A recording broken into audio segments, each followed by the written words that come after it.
Hi hello ನಮಸ್ಕಾರ ಎಲ್ಲರಿಗೂ. ಇವತ್ತು ನಮ್ಮದು ಡೇ 3 ಆಫ್ ಡಿಸ್ಕಷನ್ಸ್ ಮಾಡ್ತಾ ಇದ್ದೀವಿ. ವಿಲೇಜ್ ಅಕೌಂಟೆಂಟು ಒಂದು ಪ್ರಾಕ್ಟೀಸ್ ಕ್ವಶನ್ಸ್ಗಳನ್ನು ಸ್ಟಾರ್ಟ್ ಮಾಡಿದ್ದೀವಿ. ಸೊ ಇವಾಗ ನಾವು ಆಲ್ರೆಡಿ ನೀವು ನೋಡ್ಬೋದು ಡೇ 1 ಅಥವಾ ಡೇ 2 ಎರಡು ಒಂದು ಪ್ಲೇಲಿಸ್ಟ್ ಅಲ್ಲಿ ನಾನು ಸೇವ್ ಮಾಡಿ ಇಟ್ಟಿದ್ದೀನಿ. ಸೊ ಯಾರ್ಯಾರು ಇನ್ನೂ ಡೇ 1 ಡೇ 2 ಪ್ರಾಕ್ಟೀಸ್ ಕ್ವಶನ್ಸ್ಗಳನ್ನು ಸಾಲ್ವ್ ಮಾಡಿಲ್ಲ, ಪ್ಲೀಸ್ ಸಾಲ್ವ್ ಮಾಡಿ, ನಿಮಗೆ ಎಕ್ಸಾಮ್ಗೆ ಹೆಲ್ಪ್ ಆಗುತ್ತೆ. ಸೊ ನಾನು ಆಲ್ರೆಡಿ ಈ ವಿಡಿಯೋದಲ್ಲಿ ಏನು ಇಂಪ್ಲಿಮೆಂಟ್ ಮಾಡಿದ್ದೀನಪ್ಪ ಅಂದರೆ ಪ್ರತಿಯೊಂದು ವಿಡಿಯೋಗೂ ನಾನು ಎಕ್ಸ್ಪ್ಲನೇಷನ್ಸ್ಗಳನ್ನು ಆ್ಯಡ್ ಮಾಡಿದ್ದೀನಿ. ನೀನೇ ನನ್ನ ಸಬ್ಸ್ಕ್ರೈಬರು ಒಬ್ಬರು ಕಮೆಂಟ್ ಮಾಡಿದ್ರು ಪ್ರತಿಯೊಂದು ಕ್ವಶನ್ಸ್ಗೂ ಬ್ರೀಫ್ ಎಕ್ಸ್ಪ್ಲನೇಷನನ್ನು ಆ್ಯಡ್ ಮಾಡಿ ಅಂತ. ಸೊ ಈ ವಿಡಿಯೋದಲ್ಲಿ ಅದನ್ನು ನಾನು ಇಂಪ್ಲಿಮೆಂಟ್ ಮಾಡಿದ್ದೀನಿ. ಸೊ ಇದೇ ರೀತಿ ನಿಮ್ಗೆ ಏನಾದರೂ ಒಂದು ಈ ವಿಡಿಯೋ ನಂತರ ಏನಾದರೂ ಫೀಡ್ಬ್ಯಾಕ್ ಕೊಡೋದಿತ್ತಂದರೆ ಕಮೆಂಟಲ್ಲಿ ಕೊಡಿ. So let's start the video. So first questions ಅನ್ನು ನೋಡಿ. ಸೊ ಈ ಕ್ವಶನಲ್ಲಿ ಏನು ಕೊಟ್ಟಿದ್ದಾರೆ ಅಂದರೆ, name of the electro magnetic radiation used in the MRI.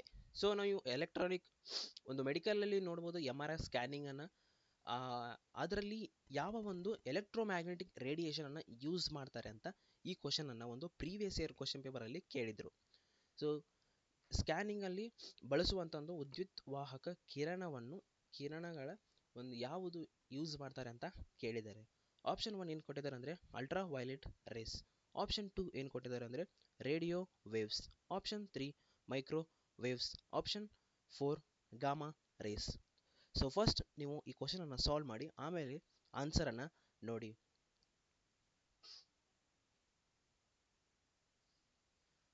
So ಇದಕ್ಕೆ ಸರಿಯಾದ ಉತ್ತರ ನೀವು ನೋಡೋದಾದರೆ ರೇಡಿಯೋ ವೇವ್ಸ್. ರೇಡಿಯೋ ವೇವ್ಸ್ ಇದಕ್ಕೆ ಸರಿಯಾದ ಉತ್ತರ.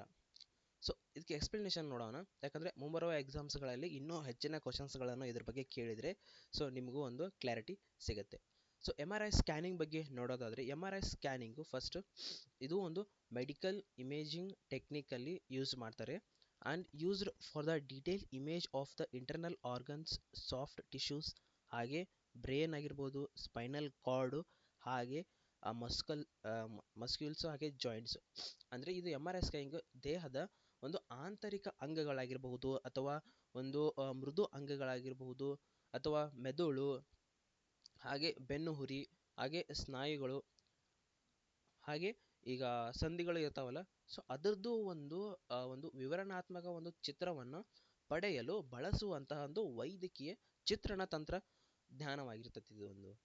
ಹಾಗೆ ನೀವು ಇದು ಅಲ್ಟ್ರಾ ವೈಲೆಟ್ ರೇಸ್ ಬಗ್ಗೆ ಡಿಸ್ಕಷನ್ ಮಾಡೋದಾದರೆ, ನಾವು ಇದನ್ನ ಎಲ್ಲಿ ಯೂಸ್ ಮಾಡ್ತಾರಪ್ಪ ಅಂದರೆ ಸ್ಟೆರಿಲೈಜೇಷನ್ ಮತ್ತು ಸರ್ಟನ್ ಸ್ಕಿನ್ ಡಿಸೀಸ್ಗಳಲ್ಲಿ ಯೂಸ್ ಮಾಡ್ತಾರೆ.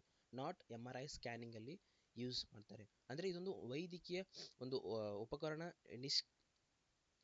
ನಿಷ್ಕರಣ ಹಾಗೂ ಕೆಲವು ಒಂದು ಚರ್ಮ ರೋಗದ ಚಿಕಿತ್ಸೆಗಳಲ್ಲಿ ಇದು ಒಂದು ಅಲ್ಟ್ರಾ ವೈಲೆಟ್ ರೇಸ್ಗಳನ್ನು ಯೂಸ್ ಮಾಡ್ತಾರೆ, ನಾಟ್ ದ ರೇಡಿಯೋ ವೇವ್ಸ್. ಹಾಗೆ ನೀವು ಮೈಕ್ರೋ ವೇವ್ಸ್ಗಳನ್ನು ನೋಡೋದಾದರೆ, ಸೊ ಇವೆಲ್ಲ ಒಂದು ರೇಡಿಯೇಷನ್ಸ್ಗಳು, ಇವೆಲ್ಲ ಎಲೆಕ್ಟ್ರೋಮ್ಯಾಗ್ನೆಟಿಕ್ ರೇಡಿಯೇಷನ್ಸ್ಗಳು ಇವೆಲ್ಲ. ಸೊ ಮೈಕ್ರೋ ವೇವ್ಸ್ಗಳನ್ನು ನೋಡೋದಾದರೆ ಇದನ್ನು ಎಲ್ಲಿ ಯೂಸ್ ಮಾಡ್ತಾರಪ್ಪ ಅಂದರೆ, ಇವಾಗ ಕಮ್ಯುನಿಕೇಷನ್ ಸಿಸ್ಟಮ್ಸ್ಗಳಲ್ಲಿ ಯೂಸ್ ಮಾಡ್ತಾರೆ, ಮೈಕ್ರೋ ಓವೆನ್ಸ್ಗಳಲ್ಲಿ ಯೂಸ್ ಮಾಡ್ತಾರೆ. ಅಂದರೆ ಇದು ಒಂದು ಸಂವಹನ ವ್ಯವಸ್ಥೆಗಳಲ್ಲಿ, ಅಂದರೆ ಕಮ್ಯುನಿಕೇಷನ್ ಸಿಸ್ಟಮ್ಸ್ಗಳಲ್ಲಾಗಿರ್ಬೋದು, ಅಥವಾ ಮೈಕ್ರೋವೇವ್ ಒಂದು ಓವನ್ಸ್ಗಳಲ್ಲಿ ಈ ಒಂದು ಮೈಕ್ರೋ ವೇವ್ಸ್ಗಳನ್ನು ಯೂಸ್ ಮಾಡ್ತಾರೆ. ಸೊ ನೆಕ್ಸ್ಟ್ ನೋಡೋದಾದರೆ ನೀವು ಗಾಮಾ ರೇಡಿಯೇಷನ್ಸ್. ಸೊ ಈ ಒಂದು ರೇಡಿಯೇಷನ್ಸ್ ಎಲ್ಲಿ ಯೂಸ್ ಮಾಡ್ತಾರಪ್ಪ ಅಂದರೆ, ಇವಾಗ ನೀವು ಕ್ಯಾನ್ಸರ್ ರೇಡಿಯೋಥೆರಪಿ ಮಾಡ್ತಾರಲ್ಲ, ಅದರಲ್ಲಿ ಗಾಮಾ ರೇಸ್ಗಳನ್ನು ಯೂಸ್ ಮಾಡ್ತಾರೆ. ಸೊ ಈ ನೆಕ್ಸ್ಟ್ ಒಂದು ಯಾವುದಾದ್ರೂ ಎಕ್ಸಾಮಲ್ಲೇ ಕೇಳ್ತಾರೆ, ಕ್ಯಾನ್ಸರ್ ರೇಡಿಯೋಥೆರಪಿನಲ್ಲಿ ಯಾವುದು ಒಂದು ಎಲೆಕ್ಟ್ರೋಮ್ಯಾಗ್ನೆಟಿಕ್ ಒಂದು ರೇಡಿಯೇಷನ್ಸನ್ನು ಯೂಸ್ ಮಾಡ್ತಾರಂತ ಕೇಳಿದರೆ ಗಾಮಾ ರೇಡಿಯೇಷನ್. ಹಾಗೆ ಒಂದು ನ್ಯೂಕ್ಲಿಯರ್ ಮೆಡಿಸಿನ್ಸ್ಗಳಲ್ಲಿ ಯೂಸ್ ಮಾಡ್ತಾರೆ. ನೀವು ಕ್ಯಾನ್ಸರ್ ರೇಡಿಯೋಥೆರಪಿ ಆಗಿರ್ಬೋದು, ವೈದ್ಯಕೀಯದಲ್ಲಿ ಉದಾಹರಣೆಗೆ PET ಅಥವಾ SPECT ಸ್ಕ್ಯಾನ್ಗಳಲ್ಲಿ ಗಾಮಾ ರೇಡಿಯೇಷನ್ಸ್ಗಳನ್ನು ಯೂಸ್ ಮಾಡ್ತಾರೆ. ಸೊ ನಾನು ಈ PDF ನಾನು ಟೆಲಿಗ್ರಾಮ್ ಗ್ರೂಪಲ್ಲಿ ಹಾಕಿರ್ತೀನಿ. ಸೊ ಅಲ್ಲಿ ಫಸ್ಟ್ ಹೋಗಿ ಅದನ್ನು ಡೌನ್ಲೋಡ್ ಮಾಡಿಕೊಂಡು ಈ ಥಿಯರಿಯನ್ನು ಒಂದ್ಸರ್ತಿ ನೋಡ್ಕೊಳ್ಳಿ, ಯಾಕಂದರೆ ಮುಂಬರುವ ಎಕ್ಸಾಮ್ಸ್ಗಳಲ್ಲಿ ಕೇಳ್ಬೋದು ಕ್ವಶನ್ಸ್ಗಳನ್ನು. ಸೊ ನೆಕ್ಸ್ಟ್ ವಿಡಿಯೋ ನಾವು ಡಿಸ್ಕಸ್ ಮಾಡೋದಾದರೆ, ಸೊ ಫಸ್ಟು ಈ ಕ್ವಶನ್ಗಳನ್ನು ಓದಿ, ನಿಮಗೆ ಬಂದರೆ ಫಸ್ಟ್ ಕಮೆಂಟ್ ಮಾಡಿ, ಆಮೇಲೆ ಆನ್ಸರನ್ನು ನೋಡಿ ಈ ಕ್ವಶನ್ಸ್ಗೆ.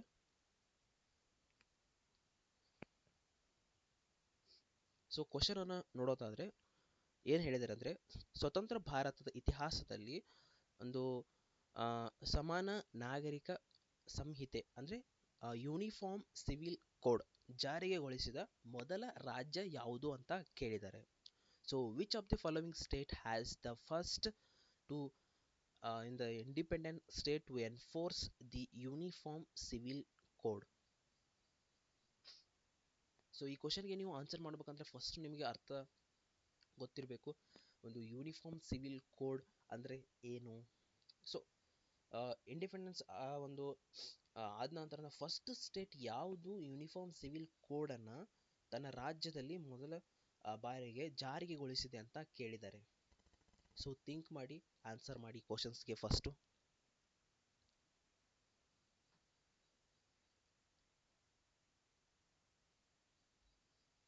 ಸೊ ಇದಕ್ಕೆ ಸರಿಯಾದ ಉತ್ತರ ಸೆಕೆಂಡ್ ಆಪ್ಷನ್. ಸೊ ಉತ್ತರಾಖಂಡ ಇದು ಏನು ಫಸ್ಟ್ ಸ್ಟೇಟು ಒಂದು ಯೂನಿಫಾರ್ಮ್ ಸಿವಿಲ್ ಕೋಡನ್ನು ಫಸ್ಟ್ ಜಾರಿಗೆಗೊಳಿಸಿರ್ತಕ್ಕಂತಹ ಒಂದು ರಾಜ್ಯ. ಸೊ ಇದರ ಎಕ್ಸ್ಪ್ಲನೇಷನ್ ನೋಡೋದಾದ್ರೆ ಫಸ್ಟ್ ನಾವು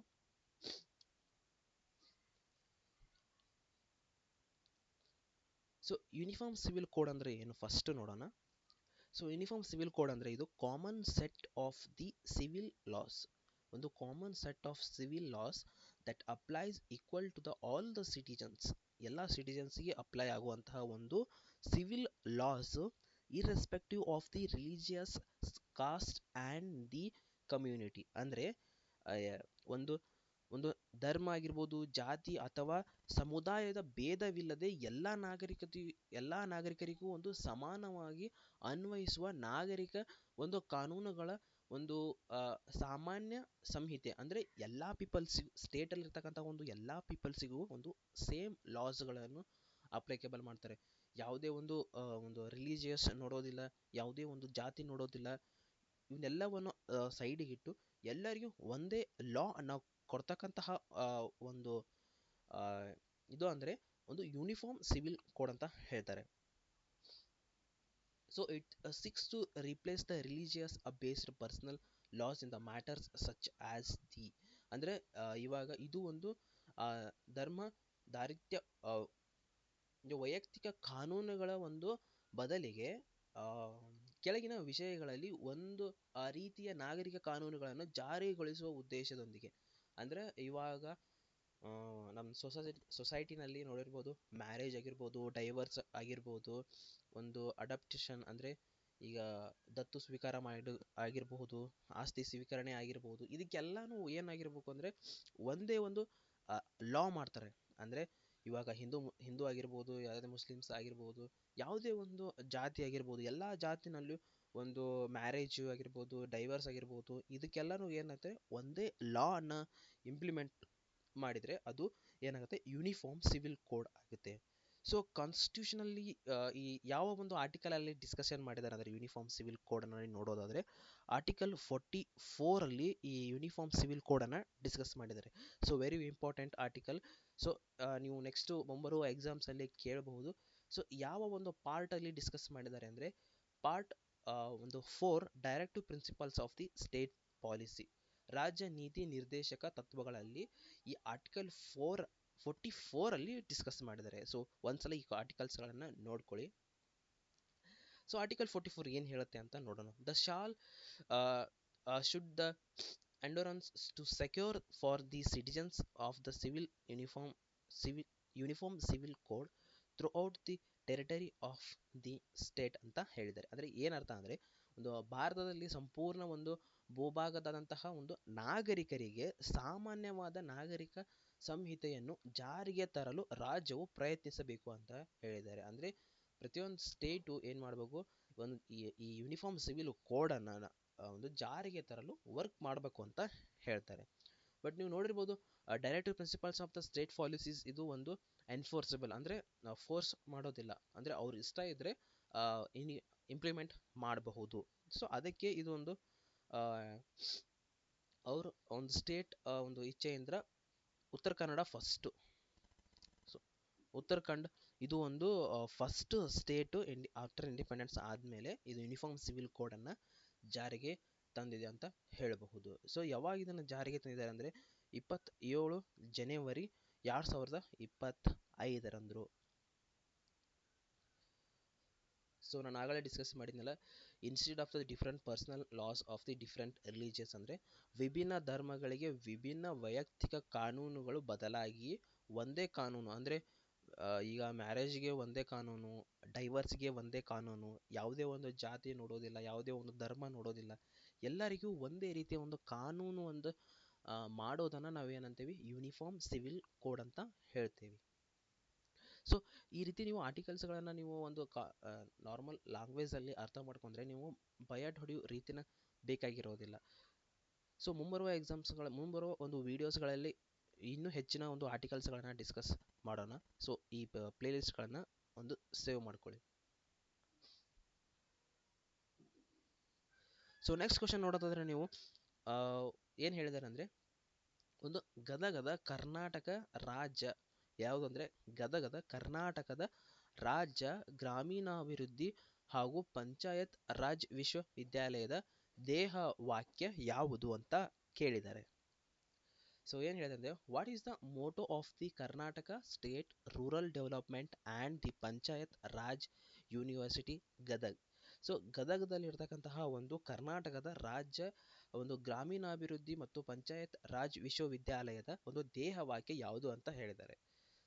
ಸೊ ಈ ರೀತಿ ಒಂದು ಸ್ಟ್ಯಾಟಿಕ್ ಕ್ವಶನ್ ನೀವು ಆಲ್ರೆಡಿ ಓದಿರ್ತೀರಾ. ಸೊ ಈ ಕ್ವಶನ್ಗೆ ಯಾವುದು ಒಂದು ಸರಿಯಾದ ಉತ್ತರ ಅಂತ ಫಸ್ಟ್ ನೀವು ಹೇಳಿ, ಆಮೇಲೆ ಆನ್ಸರ್ನ ನೋಡಿ.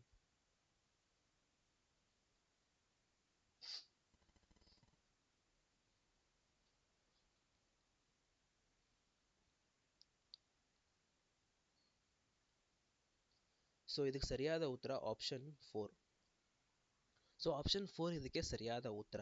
ಏನಪ್ಪಾ ಅಂದರೆ, ರೂರಲ್ ರೂಟ್ಸ್ ಗ್ಲೋಬಲ್ ಹೈಟ್ಸ್, ಅಂದರೆ ಗ್ರಾಮೀಣ ಬೇರುಗಳು ಜಾಗತಿಕ ಎತ್ತರಗಳು ಅಂತ ಹೇಳಿದ್ದಾರೆ. ಸೊ ಇದ್ರ ಬಗ್ಗೆ ನಾವು ಎಕ್ಸ್ಪ್ಲನೇಷನ್ ನೋಡೋದಾದರೆ, ಮುಂಬರುವ ಎಕ್ಸಾಮ್ಸ್ಗಳಲ್ಲಿ ಯಾವ ರೀತಿ ಹೆಲ್ಪ್ ಆಗಬಹುದು ಅಂತ ನೋಡೋದಾದರೆ ಈ ಕ್ವಶನ್ಸ್ಗಳಿಂದ. ಸೊ ಇದು rural roots global heights is the official the motto of the Karnataka state religious ಒಂದು regional development and the Panchayat Raj institutions. So ಈ ಪಾಯಿಂಟನ್ನು ನಾವು ಇವಾಗ ಆಲ್ರೆಡಿ ಡಿಸ್ಕಸ್ ಮಾಡಿದ್ದೀವಿ.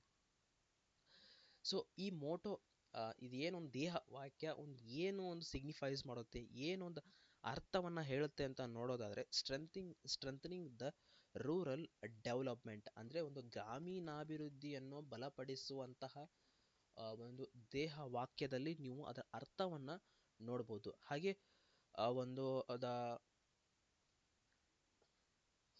ಪ್ರೆಸರ್ವಿಂಗ್ ದ ರೂರಲ್ ವ್ಯಾಲ್ಯೂಸ್ಗಳನ್ನು, ಹಾಗೆ will achieving the global the standards in the education and the research, ಅಂದರೆ ಗ್ರಾಮೀಣ ಒಂದು ಮೌಲ್ಯಗಳನ್ನು ಉಳಿಸಿಕೊಂಡು ಶಿಕ್ಷಣ ಹಾಗೂ ಒಂದು ಸಂಶೋಧನೆಯಲ್ಲಿ ಜಾಗತಿಕ ಮಟ್ಟವನ್ನು ಸಾಧಿಸುವುದು.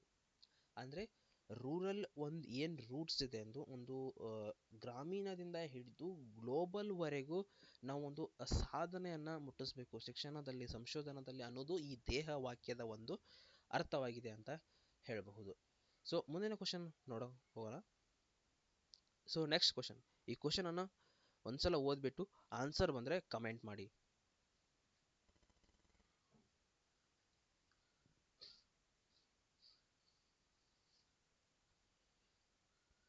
ಸೊ ಈ ಕ್ವಶನ್ ಅನ್ನು ನೋಡೋದಾದ್ರೆ ಏನು ಹೇಳಿದ್ದಾರೆ ಅಂದರೆ, on the recommendation of the which committee, ಯಾವ ಒಂದು ಕಮಿಟಿಯನ್ನು ಕೇಳಿದ್ದಾರೆ, ಯಾವ ಒಂದು ಕಮಿಟಿಯ ಒಂದು recommendation the vigilance commission was setup.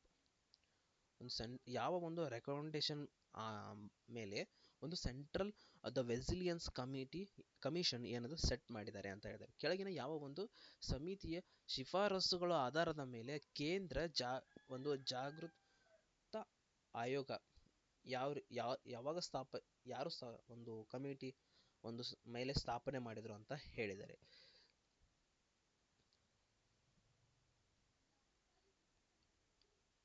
So option ಅನ್ನು ನೋಡೋದಾದ್ರೆ ನೀವು ಫಸ್ಟ್ ಒಂದು ಸಂತಾನಂ ಕಮಿಟಿ, ಸೆಕೆಂಡ್ ಆಪ್ಷನ್ ನೋಡೋದು ಕೃಪಲಾನಿ ಕಮಿಟಿ, ಹಾಗೆ ಆಪ್ಷನ್ 3 ಅನ್ನು ನೋಡೋದಾದ್ರೆ ನೀವು ಗೋರ್ವಾಲಾ ಸಮಿತಿ, ಹಾಗೆ ಆಪ್ಷನ್ ಫೋರ್ ಅನ್ನ ನೋಡಿದ್ರೆ ನೀವು ರಂಗರಾಜ್ ಕಮಿಟಿ ಅಂತ ನೋಡಬಹುದು. ಸೊ ಇದಕ್ಕೆ ಸರಿಯಾದ ಉತ್ತರ ಅಂದ್ರೆ ಸಂತಾನಂ ಕಮಿಟಿ. ಒಂದು ಸಂತಾನಂ ಒಂದು ಆ, ಒಂದು ಸಮಿತಿ ಅಂತ ಹೇಳ್ಬೋದು. ಸೊ ಇದ್ರ ಬಗ್ಗೆ ನೀವು ನೋಡೋದು ಒಂದು central vigilance commission C CVC ಅನ್ನ established by the government of India in 1964 ಅಲ್ಲಿ ಇದನ್ನ ಎಸ್ಟಾಬ್ಲಿಷ್ಮೆಂಟ್ ಮಾಡ್ತಾರೆ, ಸ್ಥಾಪನೆ ಮಾಡ್ತಾರೆ. ಹಾಗೆ ಯಾವ ಒಂದು recommendations for the committee on the prevention of the corruption, ಒಂದು ಕರಪ್ಷನ್ ಒಂದು ಏನಿದೆಯಲ್ಲ ಅದನ್ನ ಒಂದು ತಡೆಗಟ್ಟುವ ಒಂದು ಸಲುವಾಗಿ ಸೊ ಈ ರೆಕಮೆಂಡೇಶನ್ ಕೊಡೋಕ್ಕೆ ಈ ಕಮಿಟಿಯನ್ನು ಸ್ಥಾಪನೆ ಮಾಡ್ತಾರೆ. ಸೊ ಇದಕ್ಕೆ ಹೆಡ್ ಯಾರಾಗಿರುತ್ತೆ ಅಂದರೆ ಕೆ ಸಂತಾನಂ ಇವರು ಇದಕ್ಕೆ ಹೆಡ್ ಆಗಿರ್ತಾರೆ. ಸೊ ಅದಕ್ಕೆ ಈ ಕಮಿಟಿಗೆ ಹೆಸರು ಬರುತ್ತೆ. So it was later given a statutory status through the central vigilance commission act 2003 ಅಲ್ಲಿ ನೋಡ್ಬೋದು. ಸೊ ನಂತರ 2003ರ ಒಂದು ಕೇಂದ್ರ ಒಂದು ಆಯೋಗದ ಕಾಯ್ದೆಯ ಮೂಲಕ ಇದಕ್ಕೆ ಒಂದು ಶಾಸನಬದ್ಧ ಸ್ಥಾನವನ್ನ ನೀಡಲಾಗುತ್ತೆ ಈ ಕಮಿಷನ್ಗೆ. ಸೊ ನೆಕ್ಸ್ಟ್ ನೀವು ಕೃಪಲಾನಿ ಕಮಿಟಿ ಬಗ್ಗೆ ಒಂದು ಓದೋದಾದ್ರೆ, ಸೊ ಇದು ಏನಾಗಿದೆ ಅಂದ್ರೆ JB Kripalani committee is associated with the railway corruption and the public administrative reforms, not with the establishment of the JVC. So ಇವಾಗ ನೀವು ಆಲ್ರೆಡಿ ಈ ಒಂದು ಕಮಿಟಿ ಬಗ್ಗೆ ಅರ್ಥ ಮಾಡ್ಕೊಂಡ್ರಿ. ಇವಾಗ ಯಾವುದು ಅಂದ್ರೆ ಸಂತಾನಂ ಕಮಿಟಿ ಬಗ್ಗೆ ಇಲ್ಲಿ ನೀವು ಅರ್ಥ ಮಾಡ್ಕೊಂಡ್ರಿ. ಸೊ ಇದೇ ರೀತಿ ನೀವು ಒಂದು ನೆಕ್ಸ್ಟ್ ಮುಂದಿನ ಒಂದು ಎಕ್ಸಾಮ್ಸ್ಗಳಲ್ಲಿ ಈ ರಿಮೈನಿಂಗ್ ಏನು ಕಮಿಟಿಗಳಿದ್ದಾವೆ ಈ ಕಮಿಟಿಗಳು ಯಾಕೆ ಯಾವ ಒಂದು ರೆಕಮೆಂಡೇಶನ್ಸ್ ಕೇಳಿರ್ಬೋದು, ಯಾಕೆ ಇದು ಒಂದು ಕಮಿಟಿ ಸೆಟ್ ಮಾಡಿದ್ರು ಅಂತ ಕ್ವಶನ್ಸ್ಗಳನ್ನ ಕೇಳ್ಬೋದು. ಸೊ ಈ ಒಂದು ಕೃಪಲಾನಿ ಕಮಿಟಿ ಯಾಕೆ ಒಂದು ಮಾಡಿದ್ದಾರೆ ಅಂದರೆ, ಎಲ್ಲಿ ಇದು ರಿಲೇಟೆಡ್ ಆಗಿದೆ ಅಂದರೆ ಒಂದು ರೈಲ್ವೆ ಭ್ರಷ್ಟಾಚಾರ ಆಗಿರ್ಬೋದು, ಹಾಗೆ ಒಂದು ಪಬ್ಲಿಕ್ ಅಡ್ಮಿನಿಸ್ಟ್ರೇಟಿವ್ ಸಾರ್ವಜನಿಕ ಆಡಳಿತ ಒಂದು ಸುಧಾರಣೆಗೋಸ್ಕರ ಮಾಡಿರ್ತಕ್ಕಂಥ ಇದು ಕಮಿಟಿ ಇದು. ಸೊ ನೆಕ್ಸ್ಟ್ ಕಮಿಟಿ ನೋಡೋದಾದ್ರೆ ನೀವು ಗೋರ್ವಾಲಾ ಕಮಿಟಿ. ಸೊ ಈ ಕಮಿಟಿ AD ಗೋರ್ವಾಲಾ ಕಮಿಟಿ ಇದು ಡೆಲ್ಟೆಡ್ ವಿತ್ ದ ಪಬ್ಲಿಕ್ ಅಡ್ಮಿನಿಸ್ಟ್ರೇಷನ್ ಹಾಗೆ efficiency in the governance.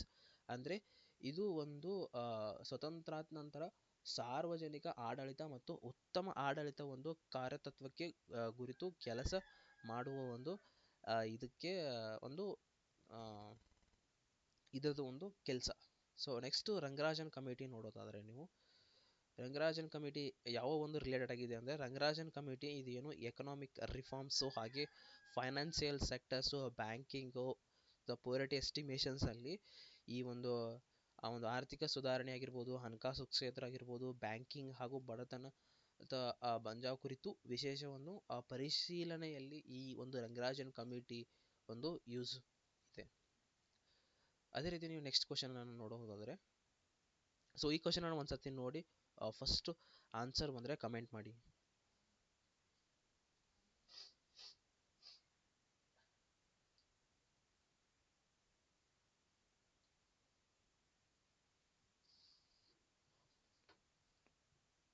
So question ನೋಡೋದಾದ್ರೆ ಏನು ಹೇಳಿದಾರೆ ಅಂದರೆ, which of the following statement is the not correct ಅಂತ ಹೇಳಿದರೆ. ಸೊ ಕ್ವಶನ್ ಓದುವಾಗ ಈ ಫಸ್ಟ್ ಲೈನ್ ಆಗಿರ್ಬೋದು ಅಥವಾ ಒಂದು ಸ್ಟೇಟ್ಮೆಂಟ್ಗಳ ಆದಮೇಲೆ ಒಂದು ಲೈನ್ ಕೊಟ್ಟಿರ್ತಾರಲ್ಲ ಅದು ತುಂಬ ಇಂಪಾರ್ಟೆಂಟು. ಯಾಕಂದರೆ ಅಲ್ಲಿ ಏನು ಹೇಳ್ತಾರೆ ಅಂದರೆ ನಾಟ್ ಕರೆಕ್ಟ್ ಈ ರೀತಿ ಕ್ವಶನ್ಸ್ಗಳನ್ನ ಕೊಟ್ಟಿರ್ತೀವಿ. ಅದನ್ನು ಓದಲಾರ್ದೆ ನಾವು ಏನು ಮಾಡ್ಬಿಡ್ತೀವಿ, ಆಪ್ಷನ್ಸ್ಗಳನ್ನ ಟಿಕ್ ಮಾಡಿಬಿಡ್ತೀವಿ.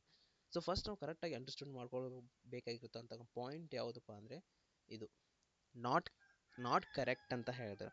ಸೊ ಸರಿ ಅಲ್ಲದ ಒಂದು ಆಪ್ಷನ್ಸ್ಗಳನ್ನು ನೋಡಿ ಅಂತ ಹೇಳಿದ್ದಾರೆ. ಆಪ್ಷನ್ 1 ಅಲ್ಲಿ ಏನು ಹೇಳಿದ್ದಾರೆ ಅಂದರೆ, public account committee compress the members of the Rajya Sabha only ಅಂತ ಹೇಳಿದ್ದಾರೆ. ಸೊ ಇದೊಂದು ಕಮಿಟಿ ಇದೆ, ಯಾವುದು ಅಂದರೆ ಸಾರ್ವಜನಿಕ ಲೆಕ್ಕಪತ್ರಗಳ ಒಂದು ಸಮಿತಿ ಇದೆ. ಆ ಸಮಿತಿಯಲ್ಲಿ ಕೇವಲ ಏನಂತ ಈ ರಾಜ್ಯಸಭೆಯಿಂದ ಸದಸ್ಯರು ಮಾತ್ರ ಒಳಗೊಂಡಿರ್ತಾರೆ ಅಂತ ಹೇಳಿದ್ದಾರೆ. ಒಂದು ರಾಜ್ಯಸಭೆಯಲ್ಲಿ ಏನು ಮೆಂಬರ್ಸ್ ಇರ್ತಾರಲ್ಲ ಅವರಷ್ಟೇ ಈ ಕಮಿಟಿನಲ್ಲಿ ಇದ್ದಾರೆ ಅಂತ ಹೇಳಿದ್ದಾರೆ. ಸೊ ಸೆಕೆಂಡ್ ಆಪ್ಷನ್ ಅಲ್ಲಿ ಏನು ಹೇಳಿದ್ದಾರೆ ಅಂದರೆ, public accounts committee is the oldest financial committee ಅಂತ ಹೇಳಿದ್ದಾರೆ. ಅಂದರೆ ಸಾರ್ವಜನಿಕ ಒಂದು ಲೆಕ್ಕಪತ್ರಗಳ ಒಂದು ಸಮಿತಿ ಅತ್ಯಂತ ಹಳೆಯ ಹಣಕಾಸು ಸಮಿತಿಯಾಗಿದೆ ಅಂತ ಹೇಳಿದ್ದಾರೆ ಆಪ್ಷನ್ಸ್ 2 ನಲ್ಲಿ. ಸೊ ಆಪ್ಷನ್ 3ರಲ್ಲಿ ಏನು ಹೇಳಿದ್ದಾರೆ ಅಂದರೆ the term of office of the member of the public account is 1 year. So ಇವಾಗ ಟರ್ಮ್ ಆಫ್ ಆಫೀಸ್ ಅಂದರೆ ಒಂದು ಸದಸ್ಯರ ಒಂದು ಏನು ಅವಧಿ ಇರುತ್ತಲ್ಲ ಅದು ಒಂದೇ ವರ್ಷ ಅಂತ ಕೊಟ್ಟಿದ್ದಾರೆ ಆಪ್ಷನ್ 3ನಲ್ಲಿ. ಆಪ್ಷನ್ 4ಅಲ್ಲಿ ಏನು ಹೇಳಿದ್ದಾರೆ ಅಂದರೆ the minister is not eligible to become the member of the public account committee. ಅಂದರೆ ಈಗ ಸಚಿವರು ಸಚಿವರು ಅವರು ಒಂದು ಈ ಕಮಿಟಿನಲ್ಲಿ ಸದಸ್ಯರಾಗಲು ಸಾಧ್ಯವಿಲ್ಲ ಅಂತ ಹೇಳಿದ್ದಾರೆ. ಸೊ ಟೋಟಲ್ ಆಗಿ ಎಷ್ಟು 4 ಆಪ್ಷನ್ಸ್ಗಳಿದ್ದಾವೆ. ಇದರಲ್ಲೇ ನಾವು ಯಾವುದು ಒಂದು ನಾಟ್ ಕರೆಕ್ಟ್, ಸರಿ ಅಲ್ಲದ ಒಂದು ಆಪ್ಷನ್ಸನ್ನು ನಾವು ನೋಡಬಹುದು. ಸೊ ಇದಕ್ಕೆ ಒಂದು ಕರೆಕ್ಟ್ ಆದಂತಹ ಒಂದು ಆಪ್ಷನನ್ನು ನೀವು ನೋಡೋದಾದರೆ ಆಪ್ಷನ್ ನಂಬರ್ 1. ಸೊ ಇದಕ್ಕೆ ಸರಿಯಾದ ಉತ್ತರ. ಸೊ ಯಾಕಂತ ಈ ಒಂದು ಎಕ್ಸ್ಪ್ಲನೇಷನಲ್ಲಿ ನಾವು ನೋಡೋಣ. So the public account committee compress of the Rajya Sabha only ಅಂತ ಹೇಳಿದ್ದಾರೆ. ಸೊ ಇದು ಏನು ಇನ್ಕರೆಕ್ಟ್ ಸ್ಟೇಟ್ಮೆಂಟ್. ಓಕೆ, ಯಾಕಂದರೆ ಸೊ ಟೋಟಲ್ ಆಗಿ ಕಮಿಟಿನಲ್ಲಿ 22 ಮೆಂಬರ್ಸು ಇರ್ತಾರೆ. ಸೊ ಒಟ್ಟಾಗಿ ಟೋಟಲ್ 22 ಸದಸ್ಯರು ಇರ್ತಾರೆ. ಸೊ ಅದರಲ್ಲಿ 15 ಮಂದಿ ಸದಸ್ಯರು ಏನಿರ್ತಾರೆ ಲೋಕಸಭಾದಿಂದ ಇರ್ತಾರೆ, ಇನ್ನು 7 ಜನ ಏನಿರ್ತಾರೆ ಅಂದರೆ ರಾಜ್ಯಸಭೆಯಿಂದ ಇರ್ತಾರೆ. ಸೊ ನಿಮ್ಗೇನು ಗೊತ್ತಾಯ್ತು ಇಲ್ಲಿ ಅವ್ರು ಏನು ಕೇಳಿದ್ರು ಕ್ವಶನಲ್ಲಿ ಓನ್ಲಿ ರಾಜ್ಯಸಭಾ ಮೆಂಬರ್ ಅಂತ ಕೇಳಿದರು. ಬಟ್ ಈ ಒಂದು ಕಮಿಟಿನಲ್ಲಿ ಟೋಟಲ್ 22 ಜನ ಇರ್ತಾರೆ, ಒಂದು 15 ಜನ ಏನಿರ್ತಾರೆ ಲೋಕಸಭಾದಿಂದ ಇರ್ತಾರೆ, ಇನ್ನು 7 ಜನ ಏನಿರ್ತಾರೆ ರಾಜ್ಯಸಭಾದಿಂದ ಬಿಲಾಂಗ್ ಆಗಿರ್ತಾರೆ. ಇನ್ನು ಸೆಕೆಂಡ್ ನೋಡೋದಾದರೆ ಸ್ಟೇಟ್ಮೆಂಟು ಏನು ಹೇಳಿದ್ರು, ಇದು ಓಲ್ಡೆಸ್ಟ್ ಫೈನಾನ್ಸಿಯಲ್ ಕಮಿಟಿ ಅಂತ ಒಂದು ಅತ್ಯಂತ ಹಳೆಯ ಹಣಕಾಸು ಸಮಿತಿ ಅಂತ ಹೇಳಿದರು. ಸೊ ಈ ಆಪ್ಷನ್ನು ಏನಿದೆ ಕರೆಕ್ಟ್ ಇದೆ. ಯಾಕಂದರೆ ಇದು ಯಾವಾಗ ಎಸ್ಟಾಬ್ಲಿಷ್ ಮಾಡ್ತಾರೆ ಅಂದರೆ 1921ರಲ್ಲಿ ಗೌರ್ಮೆಂಟ್ ಆಫ್ ಇಂಡಿಯನ್ ಆ್ಯಕ್ಟ್ ಬಂದಿರುತ್ತಲ್ಲ 1919ರ ಆ ಒಂದು ಅಂಡರಲ್ಲಿ ಒಂದು ಭಾರತದ ಒಂದು ಸರ್ಕಾರ ಕಾಯ್ದೆ ಮಾಂಟೆಗ್ಯೂ ಚೆಲ್ಮ್ಸ್ಫೋರ್ಡ್ ಒಂದು ಸುಧಾರಣೆ ಅಡಿಯಲ್ಲಿ 1921ರಲ್ಲಿ ಮೊದಲ ಬಾರಿಗೆ ಇದನ್ನು ಸ್ಥಾಪನೆ ಮಾಡ್ತಾರೆ. ಸೊ ಇದಕ್ಕೆ ಏನಂತಾರೆ, ಒಂದು ಅತ್ಯಂತ ಹಳೆಯ ಹಣಕಾಸಿನ ಒಂದು ಸಮಿತಿ ಅಂತ ಹೇಳ್ತಾರೆ. ಹಾಗೆ ನೀವು ಆಪ್ಷನ್ 3 ಓದಿದಾಗ ಈ ಆಪ್ಷನ್ 3 1 ವರ್ಷ ಅವ್ರದ್ದು ಒಂದು ಕಾಲಾವಧಿ ಆಗಿರುತ್ತೆ. ಸೊ ಇದು ಕೂಡ ಒಂದು ಸರಿಯಾದ ಆಪ್ಷನ್. ಅದಾದ ನಂತರ ನೀವು ನೋಡ್ಬೋದು so members of the PSC elected every year, ಪ್ರತಿ ವರ್ಷನೂ ಇದಕ್ಕೆ ಆಯ್ಕೆ ಆಗ್ತಾರೆ. ಸೊ ಅದಕ್ಕೆ ಅವರಿಗೆ ಒಂದು ಕಾಲಾವಧಿ ಎಷ್ಟಿದೆ ಅಂದರೆ 1 ವರ್ಷ ಮಾತ್ರ ಇರುತ್ತೆ. ಸೊ ನೆಕ್ಸ್ಟ್ ಆಪ್ಷನ್ 4ಅಲ್ಲಿ ಏನು ಹೇಳಿದ್ರು ಅಂದರೆ ಮಿನಿಸ್ಟರ್ ಅವ್ರು ಏನಿರ್ತಾರೆ ನಾಟ್ ಎಲಿಜಿಬಲ್ ಫಾರ್ ದಿ ಒಂದು ಮೆಂಬರ್ ಆಫ್ ದಿಸ್ ಕಮಿಟಿ ಅಂತ ಹೇಳ್ತಾರೆ. ಸೊ ಇದು ಸ್ಟೇಟ್ಮೆಂಟ್ ಕೂಡ ಕರೆಕ್ಟ್. ಸೊ ಸಚಿವರು ಏನಿರ್ತಾರೆ ಅವರು ಈ ಒಂದು ಕಮಿಟಿಯಲ್ಲಿ ಸದಸ್ಯರಿಗೆ ಅರ್ಹತರಾಗಿರಲ್ಲ. ಸೊ ಇನ್ ಕೇಸ್ ಏನಾದರೂ ಒಬ್ಬರು ಕಮಿಟಿ ಮೆಂಬರು ಏನಾದರೂ ಬಿಕಮ್ ಮಿನಿಸ್ಟರ್ ಆದರೆ ಏನಾಗುತ್ತೆ ಅಂದರೆ the ceases to be the CAA member. ಅಂದರೆ ಒಂದು ಸಮಿತಿಯ ಒಂದು ಸದಸ್ಯರು ನಂತರ ಏನಾದರೂ ಸಚಿವರಾದರೆ ಆ ಕಮಿಟಿಯಲ್ಲಿ ಇರ್ತಕ್ಕಂತಹ ಒಬ್ಬರು ಸದಸ್ಯರು ಯಾರಾದರೂ ಒಂದು ಸಚಿವರಾದರೆ ಅವ್ರು ಏನಾಗ್ತಾರೆಪ್ಪ ಅಂದರೆ ಈ ಕಮಿಟಿಯ ಸದಸ್ಯತ್ವವನ್ನು ಏನು ಮಾಡ್ತಾರೆ ಕಳ್ಕೊತಾರೆ. ಸೊ ಮುಂದಿನ ಒಂದು ಕ್ವಶನ್ಸನ್ನು ಡಿಸ್ಕಸ್ ಮಾಡೋದಾದರೆ ಸೊ ಈ ಕ್ವಶನ್ ಸೈನ್ಸ್ ರಿಲೇಟೆಡ್ ಕ್ವಶನ್ ಇದೆ.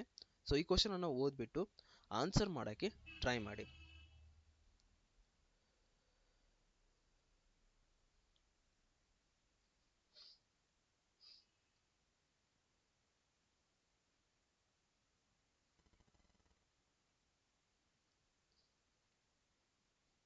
ಸೊ ಏನು ಕೊಟ್ಟಿದ್ದಾರೆ ಈ ಕ್ವಶನಲ್ಲಿ ನೋಡೋದಾದರೆ which of the following is a chemicals cannot be stored in a glass vessel. So ಈ ರೀತಿ ಕ್ವಶನ್ಸ್ಗಳನ್ನು ಒಂದು ಹಲವಾರು ಎಕ್ಸಾಮ್ಸ್ಗಳಲ್ಲಿ ಆಲ್ರೆಡಿ ಕೇಳಿದ್ದಾರೆ. ಸೊ ಏನು ಕೇಳಿದ್ದಾರೆ ಅಂದರೆ ಕೆಳಗಿನ ಯಾವ ಒಂದು ರಾಸಾಯನಿಕ ಗ್ಲಾಸ್ ಪಾತ್ರೆಯಲ್ಲಿ ಒಂದು ಸಂಗ್ರಹಿಸಲು ಸಾಧ್ಯವಿಲ್ಲ. ಸೊ ನೀವು ನೋಡಿರ್ಬೋದು ಒಂದು ಲ್ಯಾಬಲ್ಲಿ ನೀವು ಹೋಗಿ ನೋಡಿದರೆ ಆಲ್ಮೋಸ್ಟ್ ಎಲ್ಲ ಕೆಮಿಕಲ್ಸ್ಗಳು ಗ್ಲಾಸ್ನಲ್ಲೇ ಸ್ಟೋರ್ ಮಾಡಿರ್ತಾರೆ. ಬಟ್ ಯಾವ ಒಂದು ಕೆಮಿಕಲ್ಲು ಗ್ಲಾಸ್ನಲ್ಲಿ ಸ್ಟೋರ್ ಮಾಡಿರಲ್ಲ ಅಂತ ಕ್ವಶನನ್ನು ಕೇಳಿದ್ದಾರೆ. ಸೊ ಆಪ್ಷನ್ 1 ನೋಡಿದರೆ ನೀವು hydrochloric acid, option 2 sulphuric acid, option 3 fluoric acid, option 4 tartaric acid ಅಂತ ಕೊಟ್ಟಿದ್ದಾರೆ. ಸೊ ಆನ್ಸರ್ ನಿಮಗೆಲ್ಲರಿಗೂ ಗೊತ್ತಿರ್ಬೋದು ಅನ್ಕೋತೀನಿ. ಸೊ ಇದಕ್ಕೆ ಸರಿಯಾದ ಉತ್ತರ ಅಂದರೆ ಹೈಡ್ರೋಫ್ಲೋರಿಕ್ ಆ್ಯಸಿಡ್. ಸೊ ಯಾಕಂತ ನೋಡೋದಾದರೆ glass is mainly made of the CiO2 ಅಂದರೆ silicon dioxide called as the silica. So ನೀವು ನೆಕ್ಸ್ಟ್ ಎಕ್ಸಾಮ್ಸ್ ಅಲ್ಲೇ ಕೇಳ್ಬೋದು ಗ್ಲಾಸ್ ಅನ್ನ ಯಾವುದರಿಂದ ಮಾಡಲ್ಪಟ್ಟಿರ್ತಾರೆ ಅಂತ. ಸೊ ಗಾಜನ್ನು ನಾವು ನೋಡ್ಬೋದು ಎದರಿಂದ ಮಾಡಲ್ಪಟ್ಟಿರ್ತಾರೆ ಅಂದರೆ ಸಿಲಿಕಾನ್ ಡೈಆಕ್ಸೈಡ್ ಅಂತ ಮಾಡಿರ್ತಾರೆ. ಆಲ್ಸೋ ಇದಕ್ಕೆ ಏನಂತ ಕರೀತಾರೆ ಅಂದರೆ ಸಿಲಿಕಾ ಅಂತ ಕರೀತಾರೆ. ಸೊ ಇದನ್ನು ನೆನಪಿಟ್ಕೋರಿ, ಸಿಲಿಕಾ ಅಂತ ಕರೀತಾರೆ. So most common acid do not react with the glass ಅಂದರೆ ಇವಾಗ ನೀವು ಇದಕ್ಕೆ ಒಂದು ಲ್ಯಾಬಲ್ಲಿ ನೀವು ನೋಡಿದಾಗ ಯಾವುದೇ ಒಂದು ಮೋಸ್ಟ್ಲಿ ಆ್ಯಸಿಡ್ಗಳು ಏನಾಗಿರ್ತವೆ ಅಂದರೆ ಡು ನಾಟ್ ರಿಯಾಕ್ಟ್ ಆಗ್ತವೆ, ಅಂದರೆ ಒಂದು ರಿಯಾಕ್ಷನ್ ಆಗಲ್ಲ. ಒಂದು ಸಾಮಾನ್ಯವಾಗಿ ನೀವು ನೋಡೋದಾದರೆ ಹೆಚ್ಚಿನ ಆಮ್ಲಗಳು ಗಾಜಿನೊಂದಿಗೆ ಪ್ರತಿಕ್ರಿಯಿಸುವುದಿಲ್ಲ. ಅದಕ್ಕೆ ಅವನು ಏನು ಹೇಳ್ತಾರಪ್ಪ ಅಂದರೆ ಗ್ಲಾಸಲ್ಲಿ ಸ್ಟೋರ್ ಮಾಡಿ ಇಟ್ಟಿರ್ತಾರೆ. ಬಟ್ ಎಕ್ಸೆಪ್ಷನ್ ಕೇಸ್ ಏನಿದೆಪ್ಪ ಅಂದರೆ ಹೈಡ್ರೋಫ್ಲೋರಿಕ್ ಆ್ಯಸಿಡ್ HF, ಇದೊಂದು HF ಏನಿದೆ ಒಂದು ಯುನಿಕ್ನೆಸ್ ಇದೆ. ಯಾಕಂದರೆ ಇದು ರಿಯಾಕ್ಟ್ ವಿತ್ ದಿ ಸಿಲಿಕಾ ಜೊತೆ ಇದು ಏನಾಗುತ್ತೆ ರಿಯಾಕ್ಟ್ ಮಾಡಿಬಿಟ್ಟು dissolve the glass it self, ಅಂದರೆ ಇದು ಸಿಲಿಕಾನೊಂದಿಗೆ ಪ್ರತಿಕ್ರಿಯಿಸಿ ಗಾಜನ್ನೇ ಕರಗಿಸುತ್ತದೆ ಇದು. ಅದಕ್ಕೆ ಈ ಒಂದು ಕೆಮಿಕಲನ್ನು ನೆನ್ಪಿಟ್ಕೊಳ್ಳಿ. ಸೊ ನೀವು ಕ್ವಶನನ್ನು ಸಾಲ್ವ್ ಮಾಡ್ತೀರಾ, ಅದೇ ರೀತಿ ಎಕ್ಸ್ಪ್ಲನೇಷನ್ಸ್ ಕೂಡ ಅಷ್ಟೇ ಇಂಪಾರ್ಟೆಂಟು, ಅದಕ್ಕೂ ಅಷ್ಟೇ ಒಂದು ಇಂಪಾರ್ಟೆಂಟ್ ಕೊಟ್ಟು ಅಥವಾ ಒಂದು ನಿಮ್ಗೆ ಬೇಕಿದ್ರೆ ಎಕ್ಸ್ಟ್ರಾ ಒಂದು ಇದರಲ್ಲಿ ಬರೆದಿಟ್ಕೊಳ್ಳಿ. ಇಲ್ಲ ಅಂದರೆ ಟೆಲಿಗ್ರಾಮಲ್ಲಿ ನಾನು ಇದನ್ನು PDF ಅನ್ನು ಹಾಕಿರ್ತೀನಿ, ಅಲ್ಲಿ ಜಾಯ್ನ್ ಆಗಿ. ಹಾಗಾಗಿ ನೀವು ನೆಕ್ಸ್ಟ್ ಕ್ವಶನ್ ಡಿಸ್ಕಸ್ ಮಾಡೋಣ. ಈ ಕ್ವಶನನ್ನು ನೋಡಿ, ಈ ಕ್ವಶನ್ಗೆ ನಿಮಗೆ ಆನ್ಸರ್ ಮಾಡಿ. ಫಸ್ಟು ಈ ಕ್ವಶನನ್ನು ಓದ್ಬಿಟ್ಟು ಆನ್ಸರ್ ಮಾಡಿ ಫಸ್ಟು.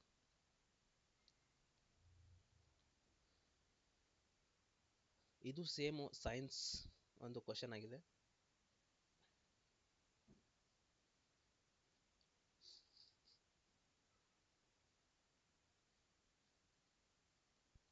ಏನು ಕೊಟ್ಟಿದ್ದಾರೆ ಅಂದರೆ consider the following the fertilisers, ಒಂದು ರಸಗೊಬ್ಬರಗಳ ಮೇಲೆ ಈ ಕ್ವಶನ್ ಅನ್ನು ಕೇಳಿದ್ದಾರೆ. ಸೊ ನೋಡಿ, ನಮಗೆ ಆಲ್ರೆಡಿ ನಮಗೂ ಈ ಒಂದು ರಸಗೊಬ್ಬರಗಳ ಒಂದು ಎಲ್ಲಾದರೂ ಕೇಳಿರ್ತೀವಿ. ಸೊ ಆ ಒಂದು ಕಾಮನ್ ಒಂದು ಏನು ಕೇಳಿರ್ತೀವಿ, ಬಟ್ ನಾವು ಅದ್ರ ಬಗ್ಗೆ ಅಷ್ಟೊಂದು ಲಕ್ಷ್ಯ ಕೊಟ್ಟಿರಲ್ಲ ಅದರಲ್ಲಿ ಏನೇನು ಇರುತ್ತೆ ಅಂತ.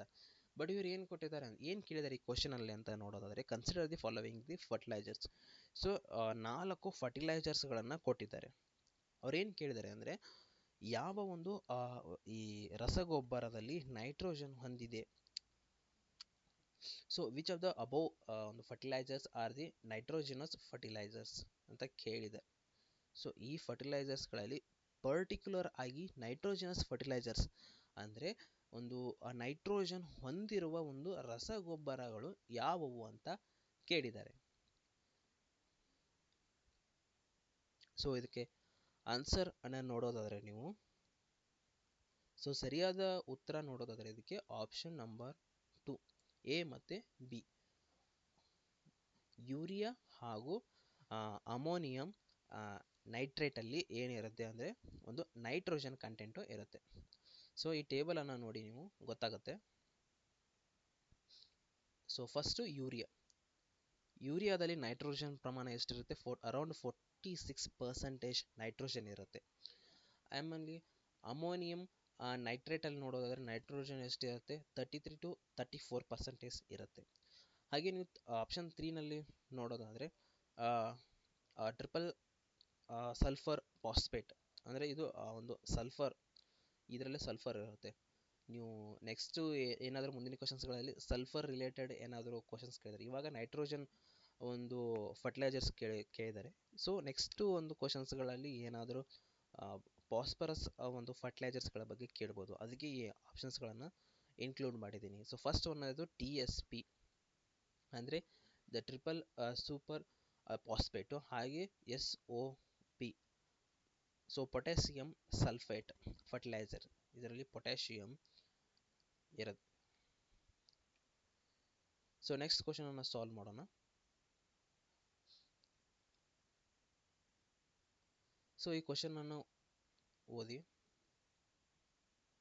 So who had the longest record service of the president of the Indian National Congress. So Indian national ಭಾರತದ ಒಂದು ರಾಷ್ಟ್ರೀಯ ಕಾಂಗ್ರೆಸ್ ಅಧ್ಯಕ್ಷರಾಗಿ ಅತ್ಯಂತ ಹೆಚ್ಚು ಬಾರಿ ಸೇವೆ ಸಲ್ಲಿಸಿದವರು ಯಾರು ಅಂತ ಕೇಳಿದ್ದಾರೆ. So option A Dadabhai Naoroji, option B Surendranath Banerjee, option 3 Ras Behari Ghosh, option 4 W C. Banerjee. So ಇದಕ್ಕೆ ಸರಿಯಾದ ಉತ್ತರವನ್ನು ನೋಡೋದಾದ್ರೆ, ಸೊ ಸರಿಯಾದ ಉತ್ತರ option number A Dadabhai Naoroji ಇದಕ್ಕೆ ಸರಿಯಾದ ಉತ್ತರ. ಸೊ ಈ ಟೇಬಲ್ ನೋಡಿ, ದಾದಾಬಾಯಿ ನವರೋಜಿ ಅವರು 3 ಸಾರ್ತಿ ಏನಾಗಿದ್ದಾರೆ ಅಂದರೆ ಪ್ರೆಸಿಡೆಂಟ್ ಆಗಿ ಆಯ್ಕೆಯಾಗಿದ್ದಾರೆ. ಸೊ 1886 ಒಂದು ಕಲ್ಕತ್ತಾ ಸೆಷನ್ ಆಗಿರ್ಬೋದು, 1893 ಲಾಹೋರ್ ಸೆಷನ್, 1806 ಕಲ್ಕತ್ತಾ ಸೆಷನಲ್ಲಿ ಟೋಟಲ್ ಆಗಿ 3 ಬಾರಿಯಾಗಿ ಆಯ್ಕೆಯಾಗಿದ್ದಾರೆ. ಇನ್ನು ಸುರೇಂದ್ರನಾಥ್ ಬ್ಯಾನರ್ಜಿ ನೋಡೋದಾದರೆ, ಸೊ ಟೋಟಲ್ ಆಗಿ 2 ಸರ್ತಿ ಇವರು ಆಯ್ಕೆಯಾಗಿದ್ದಾರೆ. ಒಂದು 1895 ಪುಣೆ ಸೆಷನಲ್ಲಿ, 1902 ಒಂದು ಅಹಮದಾಬಾದಲ್ಲಿ ನಡೆದಿರ್ತಕ್ಕಂಥ ಒಂದು ಸೆಷನ್ಸಲ್ಲಿ ಒಂದು ಪ್ರೆಸಿಡೆಂಟ್ ಆಗಿದ್ದಾರೆ. ಒಂದು ರಾಸ್ ಬಿಹಾರಿ ಘೋಷ್ ನೋಡೋದಾದರೆ, ಸೊ ಟೋಟಲ್ ಆಗಿ 2 ಸರ್ತಿ ಇವರು ಆಯ್ಕೆಯಾಗಿದ್ದಾರೆ. ಸೊ 1907ರಲ್ಲಿ ಸೂರತ್ ಒಂದು ಸೆಷನಲ್ಲಿ, ಹಾಗೂ 1908 ಮದ್ರಾಸ್ ಅಲ್ಲಿ ಒಂದು ನಡೆರ್ತಕ್ಕಂಥ ಸೆಷನಲ್ಲಿ ಇವರು ಪ್ರೆಸಿಡೆಂಟ್ ಆಗಿರ್ತಾರೆ. ಹಾಗೆ ಡಬ್ಲ್ಯೂ.ಸಿ. ಬ್ಯಾನರ್ಜಿ ನೋಡ್ಬೋದು, ನೀವು 2 ಸಲ ಆಗಿರ್ತಾರೆ. ಅವರು 1885 ಬಾಂಬೆ ಮತ್ತು ಅಲಹಾಬಾದಲ್ಲಿ. ಸೊ ಈ ಟೇಬಲ್ನ ನೀವು ಒಂದ್ಸತಿ ನೋಡ್ಕೊಳ್ಳಿ ಅಥವಾ ಬರೆದಿಟ್ಕೊಳ್ಳಿ, ನೆಕ್ಸ್ಟು ಎಕ್ಸಾಮ್ಸ್ಗಳಲ್ಲಿ ಕೇಳಬಹುದು. ಸೊ ಮುಂದಿನ ಕ್ವಶನನ್ನು ಡಿಸ್ಕಸ್ ಮಾಡೋಣ. ಸೊ ಈ ಕ್ವಶನ್ ನೋಡಿ, ನೀವು ಕರ್ನಾಟಕದ ಒಂದು ಡಿಸ್ಟ್ರಿಕ್ಟ್ಸ್ಗಳ ಮೇಲೆ ಕೇಳಿದ್ದಾರೆ. ಫಸ್ಟ್ ಒಂದ್ಸತಿ ಓದಿ ಈ ಕ್ವಶನನ್ನು, ಸೊ ಅರ್ಥ ಮಾಡ್ಕೊಳ್ಳಿ, ನಿಮಗೆ ಗೊತ್ತಾಗುತ್ತೆ ಏನು ಕೇಳಿದ್ದಾರೆ ಈ ಕ್ವಶನ್ನು, ಹಾಗೆ ಆನ್ಸರ್ ಮಾಡೋಕ್ಕೆ ಟ್ರೈ ಮಾಡಿ.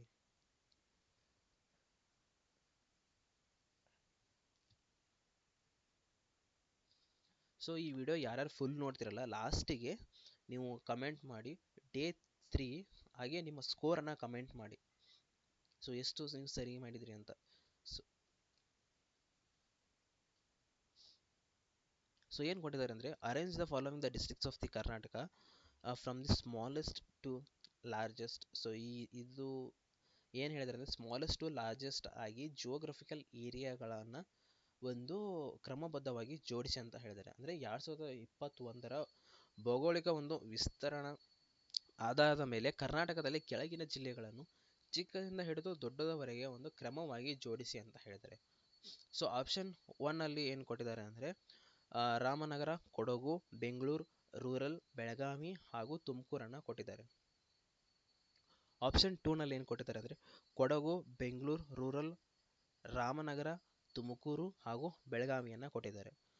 ಆಪ್ಷನ್ 3 ನಲ್ಲಿ ಏನು ಕೊಟ್ಟಿದ್ದಾರೆ ಅಂದರೆ, ರಾಮನಗರ, ಬೆಂಗಳೂರು ರೂರಲ್, ಕೊಡಗು, ತುಮಕೂರು ಹಾಗೆ ಬೆಳಗಾವಿಯನ್ನು ಕೊಟ್ಟಿದ್ದಾರೆ. ಆಪ್ಷನ್ 4 ಅಲ್ಲಿ ನೋಡೋದಾದರೆ ನೀವು, ಬೆಂಗಳೂರು ರೂರಲ್, ರಾಮನಗರ, ಕೊಡಗು, ತುಮಕೂರು, ಬೆಳಗಾವಿ. ಸೊ ಯಾವ ಆಪ್ಷನ್ ಕರೆಕ್ಟ್ ಅಂತ ಫಸ್ಟ್ ಥಿಂಕ್ ಮಾಡಿ. ಸೊ ಈ ರೀತಿ ಕ್ವಶನ್ಸ್ಗಳು ಬಂದರೆ, ಸೊ ನಮಗೆ ಎಲ್ಲ ಒಂದು ಡಿಸ್ಟ್ರಿಕ್ಟ್ಸ್ಗಳ ಒಂದು ವಿಸ್ತರಣೆಯನ್ನು ನೆನಪಿಟ್ಕೊಳ್ಳೋಕ್ಕೂ ಸಾಧ್ಯವಿಲ್ಲ. ಸೊ ಅದಕ್ಕೆ ಒಂದು ಮೇನ್ ಟ್ರಿಕ್ ಏನಂದ್ರೆ, ಅತಿ ಸ್ಮಾಲೆಸ್ಟ್ ನಮ್ಮದು ಒಂದು ಡಿಸ್ಟ್ರಿಕ್ಟ್ಸ್ ಯಾವುದು, ಅತಿ ಲಾರ್ಜೆಸ್ಟ್ ಡಿಸ್ಟ್ರಿಕ್ಟ್ ಯಾವುದು ಅಂತ ನಾವು ಫಸ್ಟ್ ಗೊತ್ತಿದ್ರೆ, ಅಥವಾ ಫಸ್ಟ್ ಮಿನಿಮಮ್ ಒಂದು 5 ಸ್ಟೇಟ್ಸು ಅಥವಾ ಒಂದು ಫಸ್ಟ್ ಮ್ಯಾಕ್ಸಿಮಮ್ ಒಂದು ಲಾರ್ಜೆಸ್ಟ್ ಇರ್ತಕ್ಕಂಥ 5 ಡಿಸ್ಟ್ರಿಕ್ಟ್ಸ್ಗಳನ್ನು ನೀವು ನೆನ್ಪಿಟ್ಕೊಂಡ್ರೆ ಈ ರೀತಿ ಕ್ವಶನ್ಸ್ಗಳನ್ನು ನೀವು ಕರೆಕ್ಟಾಗಿ ಆನ್ಸರ್ ಮಾಡಬಹುದು. ಸೊ ಅತಿ ಒಂದು ಚಿಕ್ಕದಾಗಿರ್ತಕ್ಕಂತಹ ಒಂದು ಜಿಲ್ಲೆಯನ್ನು ನೋಡೋದಾದರೆ ಬೆಂಗಳೂರು ರೂರಲ್, ಹಾಗೆ ಅತಿ ಒಂದು ದೊಡ್ಡದಾಗಿರ್ತಕ್ಕಂತಹ ಒಂದು ಡಿಸ್ಟ್ರಿಕ್ಟನ್ನು ನೋಡೋದಾದರೆ ಬೆಳಗಾವಿ. ಸೊ ಇದು ಎರಡನ್ನು ನಿಮಗೆ ಗೊತ್ತಿದ್ದರೆ ಸೊ ನೀವು ಇದಕ್ಕೆ ಕ್ವಶನ್ ಆನ್ಸರ್ ಮಾಡ್ತಿದ್ರಿ. ಸೊ ನಾನು ಹೇಳಿದೆ ಬೆಂಗಳೂರು ರೂರಲ್ ಅತಿ ಚಿಕ್ಕದು, ಹಾಗೆ ಬೆಳಗಾವಿ ಅತಿ ದೊಡ್ಡದು ಅಂತ. ಸೊ ಇಷ್ಟು ಗೊತ್ತಿದ್ರೆ ನೀವು ಆನ್ಸರ್ ಮಾಡ್ತಿದ್ರಿ. ಸೊ ಇದಕ್ಕೆ ಆಪ್ಷನ್ 4 ಇದಕ್ಕೆ ಸರಿಯಾದ ಆನ್ಸರ್. ಸೊ ನಾನಿಲ್ಲಿ ಒಂದು ಲಾರ್ಜೆಸ್ಟ್ ಸ್ಮಾಲೆಸ್ಟ್ ಅಂತ ಹಿಡಿದು ಟಾಪ್ ಸ್ಮಾಲೆಸ್ಟ್ ಒಂದು ಡಿಸ್ಟ್ರಿಕ್ಟ್ಸ್ಗಳನ್ನು ನಾನು ಸ್ಮಾಲೆಸ್ಟ್ ಟು ಲಾರ್ಜೆಸ್ಟ್ ಏನು ಮಾಡಿದ್ದೀನಿ, ಒಂದು ಲಿಸ್ಟ್ ಮಾಡಿದ್ದೀನಿ. ಈ ಲಿಸ್ಟನ್ನು ಒಂದು ಸರ್ತಿ ಓದ್ಕೊಳ್ಳಿ, ಮುಂಬರುವ ಎಕ್ಸಾಮ್ಸ್ಗಳಲ್ಲಿ ಕೇಳ್ತಾರೆ. ಅದೇ ರೀತಿ ಇನ್ನೊಂದು ಏನಂದರೆ, ಟಾಪ್ ಟೆನ್ನು, ಲಾರ್ಜೆಸ್ಟ್ ಅಂತ ಹಿಡಿದು ಸ್ಮಾಲೆಸ್ಟ್ ತನಕನೂ ಒಂದು 10 ಡಿಸ್ಟ್ರಿಕ್ಸ್ಗಳನ್ನು ನಾನು ಲಿಸ್ಟ್ ಮಾಡಿದ್ದೀನಿ. ಸೊ ಎರಡು ಪ್ರಾಪರ್ ಆಗಿ ನೋಡ್ಕೊಂಡ್ರೆ ನೀವು ಸೊ ಆಪ್ಷನನ್ನು ಕರೆಕ್ಟಾಗಿ ಟಿಕ್ ಮಾಡ್ಬೋದು. ಸೊ ನೆಕ್ಸ್ಟ್ ಕ್ವಶನ್ ಡಿಸ್ಕಸ್ ಮಾಡೋಣ. ಏನು ಕೊಟ್ಟಿದ್ದಾರೆ ಅಂದರೆ, which of the following statement is not related to the Belagavi revenue division of the Karnataka. ಇದು ವರ್ಡ್ ತುಂಬ ಇಂಪಾರ್ಟೆಂಟ್, ನಾಟ್ ಕರೆಕ್ಟ್ ಅಂತ ಕೊಟ್ಟಿದ್ದಾರೆ. ಸೊ ಕ್ವಶನನ್ನು ಫಸ್ಟು ಸರಿಯಾಗಿ ಓದಿದ ನಂತರ ಆಪ್ಷನ್ಸಿಗೆ ಹೋಗೋದು ತುಂಬ ಬೆಟರ್.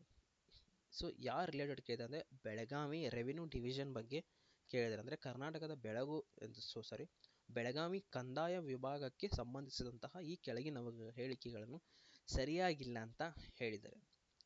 ಸೊ ಇದು ಪ್ರೀವಿಯಸ್ ಇಯರ್ ಕ್ವಶನ್ ನೋಡೋದಾದರೆ ನೀವು, ಸೊ ಇದು ಒಂದು ಪ್ರೀವಿಯಸ್ ಇಯರ್ ಕ್ವಶನ್ ಡಿಸ್ಕಷನ್ ಮಾಡಿದ್ದಾರೆ. ಸೊ ಫಸ್ಟು ಈ ಕ್ವಶನನ್ನು ನೋಡಿಬಿಟ್ಟು ಆನ್ಸರ್ ಮಾಡೋಕ್ಕೆ ಟ್ರೈ ಮಾಡಿ.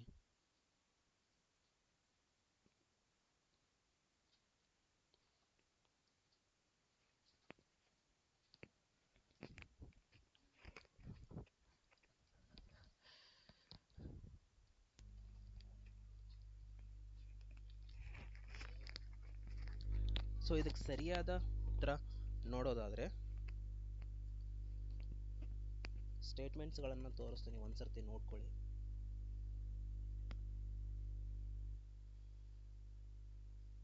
ಸೊ ಇವಾಗ ನೋಡಿ, ಸ್ಟೇಟ್ಮೆಂಟು 1 ಮತ್ತು 2 ಹಾಗೆ 3 ಕೊಟ್ಟಿದ್ದಾರೆ. ಈ ಸ್ಟೇಟ್ಮೆಂಟ್ಸ್ಗಳಲ್ಲಿ ಯಾವುದು ಆಪ್ಷನ್ ಅನ್ನು ಕರೆಕ್ಟಾಗಿ ಸರಿಯಾಗಿ ಆಯ್ಕೆ ಮಾಡಿ ಅಂತ ಹೇಳಿದ್ದಾರೆ. ಸೊ ಸ್ಟೇಟ್ಮೆಂಟ್ ಆಪ್ಷನ್ 1 ಅಲ್ಲಿ ಏನು ಕೊಟ್ಟಿದ್ದಾರೆ, ಸ್ಟೇಟ್ಮೆಂಟ್ 1 ಮತ್ತು 2 ನಾಟ್ ಕರೆಕ್ಟ್ ಅಂತ ಕೊಟ್ಟಿದ್ದಾರೆ. ಹಾಗೆ ಆಪ್ಷನ್ 2 ಅನ್ನು ನೋಡೋದಾದರೆ statement only statement 2 is not correct ಅಂತ ಕೊಟ್ಟಿದ್ದಾರೆ. ಹಾಗೆ ಸ್ಟೇಟ್ಮೆಂಟ್ 3 ನೋಡೋದಾದರೆ only statement 3 is not correct ಅಂತ ಕೊಟ್ಟಿದ್ದಾರೆ. ಹಾಗೆ ಸ್ಟೇಟ್ಮೆಂಟ್ 4 ಅನ್ನು ನೋಡೋದಾದರೆ ನೀವು, ಆಪ್ಷನ್ 4 ಅನ್ನು ನೋಡೋದಾದರೆ ನಾವು ಸ್ಟೇಟ್ಮೆಂಟ್ 2 ಹಾಗೆ 3 ನಾಟ್ ಕರೆಕ್ಟ್ ಅಂತ ಹೇಳಿದ್ದಾರೆ. ಸೊ ಒಂದು 1 ಮಿನಿಟ್ ಕರೆಕ್ಟಾಗಿ ಥಿಂಕ್ ಮಾಡಿ. ಸೊ ಇದು ಈಸಿಯಾಗಿರುತ್ತೆ. ಅದೇ ರೀತಿ ನಾನು ಒಂದು ಕ್ಲೂ ಕೊಡ್ತೀನಿ. ಸೊ ಬಿಫೋರ್ ಈ ಸ್ಟೇಟ್ಮೆಂಟ್ 3 ನಾನು ಆಲ್ರೆಡಿ ಡಿಸ್ಕಸ್ ಮಾಡಿದ್ದೀನಿ.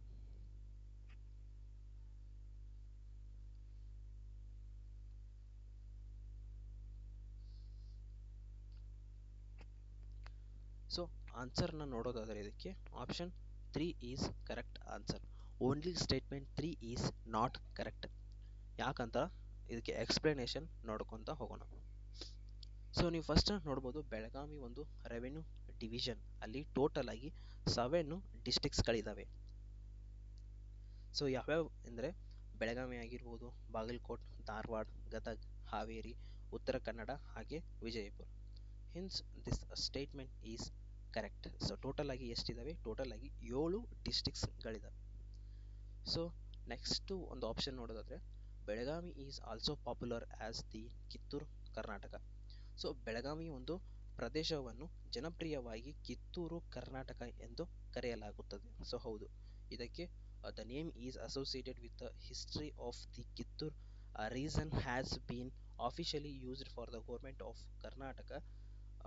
ಅಂದರೆ ಈ ಹೆಸರನ್ನು ಐತಿಹಾಸಿಕ ಒಂದು ಕಿತ್ತೂರು ಪ್ರದೇಶಕ್ಕೆ ಸಂಬಂಧಿಸಿದಂತೆ ಸೊ ಹಿಂದೆ ಬೆಳಗಾವಿ ವಿಭಾಗವನ್ನು ಸೊ ಕರೆಯಲ್ಪಡುತ್ತಿದ್ದರು. ಸೊ ಅದಕ್ಕೆ ಈ ಪ್ರದೇಶವನ್ನು ಕರ್ನಾಟಕ ಸರ್ಕಾರ ಅಧಿಕೃತವಾಗಿ ಕಿತ್ತೂರು ಕರ್ನಾಟಕ ಎಂದು ಹೆಸರನ್ನು ಬಳಸ್ತಾರೆ ಅಂತ ಹೇಳಿದ್ದಾರೆ. ಹಿನ್ಸ್ ಸೊ ಈ ಆಪ್ಷನ್ ಕೂಡ ಕರೆಕ್ಟ್ ಆಪ್ಷನ್, ಸೆಕೆಂಡ್ ಆಪ್ಷನ್. ಇನ್ನು ಥರ್ಡ್ ಆಪ್ಷನ್ ನೀವು ನೋಡೋದಾದರೆ so it has the smallest districts of the Karnataka geographical area ಅಂತ ಕೊಟ್ಟಿದ್ದಾರೆ. ಸೊ ಬೆಳಗಾವಿ ಒಂದು ಜಿಯೋಗ್ರಫಿಕಲಿ ಅತಿ ಚಿಕ್ಕದ ಜಿಲ್ಲೆ ಅಂತ ಕೊಟ್ಟಿದ್ದಾರೆ. ಸೊ ಇದು ಒಂದು ತಪ್ಪಾದ option. So smallest districts in the Karnataka ನೀವು ನೋಡೋದಾದ್ರೆ ಆಲ್ರೆಡಿ ಡಿಸ್ಕಸ್ ಮಾಡಿದ್ದೀವಿ ನಾವು, ಬೆಂಗಳೂರು ರೂರಲ್ ಇದು ಒಂದು ಸ್ಮಾಲೆಸ್ಟ್ ಡಿಸ್ಟ್ರಿಕ್ಟ್. ಹಾಗೆ ಇದು ಯಾವ ಒಂದು ರೀಸನ್ಗೆ ಬಿಲಾಂಗ್ ಆಗುತ್ತೆ ಅಂದರೆ ಬೆಂಗಳೂರು ರೆವೆನ್ಯೂ ಡಿವಿಷನ್ಗೆ ಬಿಲಾಂಗ್ ಆಗುತ್ತೆ. ಹೌದಾ? ಸೊ ಈ ಆಪ್ಷನ್ ಏನು ಕರೆಕ್ಟ್, ಇದು ರಾಂಗ್. ಸೊ ಅದಕ್ಕೆ ಅವ್ರು ಏನು ಕೊಟ್ಟಿದ್ದಾರೆ ಅಂದರೆ ಸ್ಟೇಟ್ಮೆಂಟ್ ಅಂದ್ರೆ option 3 is correct answer.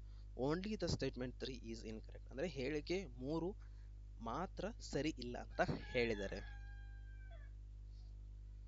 So next ಕ್ವಶನ್ಗೆ ಹೋಗೋಣ. ಸೊ ಟೋಟಲ್ ಆಗಿ ಇವಾಗ ಓಕೆ ಇದೇ ಲಾಸ್ಟ್ ಕ್ವಶನ್ ಆಗಿತ್ತು. ಓಕೆ, ಇವಾಗ ಟೋಟಲ್ ಆಗಿ ನಾವು 30 ಕ್ವಶನ್ಸ್ಗಳನ್ನು ಡಿಸ್ಕಸ್ ಮಾಡಿದ್ದೀವಿ ಇವಾಗ ಆಲ್ರೆಡಿ. ಸೊ ಈ ಪಿ ಡಿ ಎಫನ್ನು ಬೇಕಿದ್ರೆ ನೀವು ನನ್ನ ಈ ಟೆಲಿಗ್ರಾಮ್ ಆ್ಯಪ್ಗೆ ಜಾಯಿನ್ ಆಗಿ. ಸೊ ನಿಮಗೆ ಈ ಟೆಲಿಗ್ರಾಮ್ ಒಂದು ಇದು ಸ್ಕ್ಯಾನ್ ಮಾಡಿದರೆ ನಮಗಿದು ಸಿಗುತ್ತೆ. ಅದೇ ರೀತಿ ಯಾವ ವಿಡಿಯೋಸ್ ಲಿಂಕ್ ಆಗಿರ್ಬೋದು ನಾನು ಟೆಲಿಗ್ರಾಮ್ಸ್ ಒಂದು ಆ್ಯಪಲ್ಲಿ ಹಾಕಿರ್ತೀನಿ. ಸೊ ಟೋಟಲ್ ಆಗಿ ನಾವು ಇವತ್ತು ಒಂದು 30 ಕ್ವಶನ್ಸ್ಗಳನ್ನು ಸಾಲ್ವ್ ಮಾಡಿದ್ದೀವಿ. ಹಾಗೆ ಅದ್ರ ಬಗ್ಗೆ ಡಿಸ್ಕ್ರಿಪ್ಷನ್ಗಳನ್ನು ನಾನು ಈ ವಿಡಿಯೋಗಳಲ್ಲಿ ಆ್ಯಡ್ ಮಾಡೋಕ್ಕೆ ಸ್ಟಾರ್ಟ್ ಮಾಡಿದ್ದೀನಿ. ಸೊ ಇದೇ ರೀತಿ ಸಪೋರ್ಟ್ ಮಾಡಿ. ಮುಂಬರುವ ದಿನಗಳಲ್ಲಿ ಇವತ್ತು ನಮ್ಮದು ಡೇ 3 ಆಗಿತ್ತು. ನೆಕ್ಸ್ಟು ಮುಂದಿನ ವಿಡಿಯೋಗಳಲ್ಲಿ ಮತ್ತಷ್ಟು ಹಲವಾರು ಕ್ವಶನ್ಸ್ಗಳನ್ನು ತೆಗೆದುಕೊಂಡು ಡಿಸ್ಕಸ್ ಮಾಡೋಣ. ಅಲ್ಲಿ ತನಕ ಟಾಟಾ, ಬೈ ಬೈ. ಮತ್ತೆ ಮುಂದಿನ ವಿಡಿಯೋದಲ್ಲಿ ಸಿಗೋಣ. ಧನ್ಯವಾದಗಳು.